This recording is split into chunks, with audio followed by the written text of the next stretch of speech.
Good afternoon, I'm Raylene Ramsey. This is your afternoon news fix for Wednesday, the 31st of July.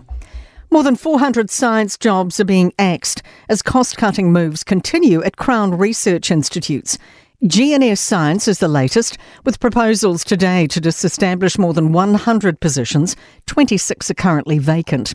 Public Service Association Assistant Secretary Fleur Fitzsimons says it's a sign of a grim outlook for New Zealand. These cuts are part of an assault on science. The cuts are also occurring at Callaghan Innovation, NIWA, the Department of Conservation, because the government has its priorities wrong.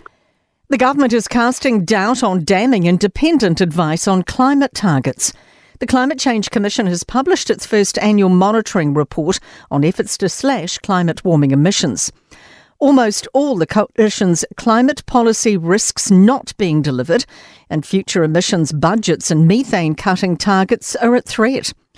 Climate Change Minister Penny Simmons told the House the report doesn't account for their draft emissions reduction plan. You'll see a number of our plans for agriculture, for transport and for other policies that have been included.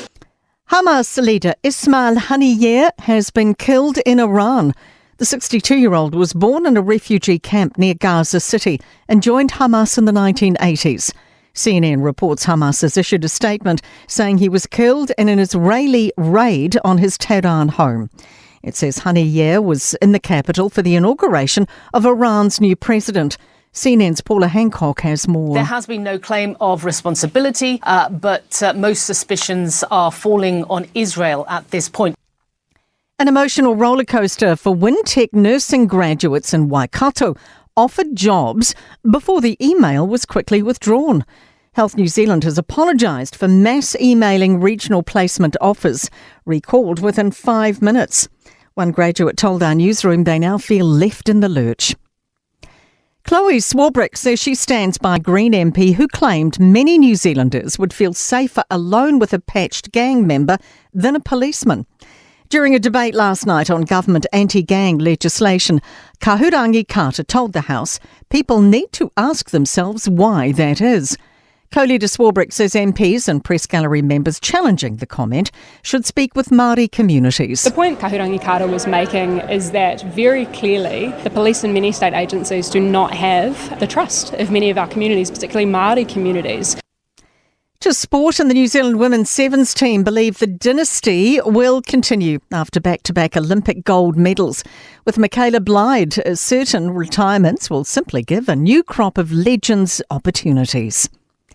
All Blacks winger Caleb Clark is adamant there's nothing sinister in only re-signing with New Zealand Rugby for one more year, saying an offshore stint or switching to league isn't on his radar. After injury-hit seasons, Mystics netball coach Tia Winikere is stoked her team and the Central Pulse will be at full strength for Sunday's ANZ Premiership Grand Final. I'm Raylene Ramsey. That is your latest news fix. We'll be back with the next update tomorrow morning from the Newstalk ZB newsroom.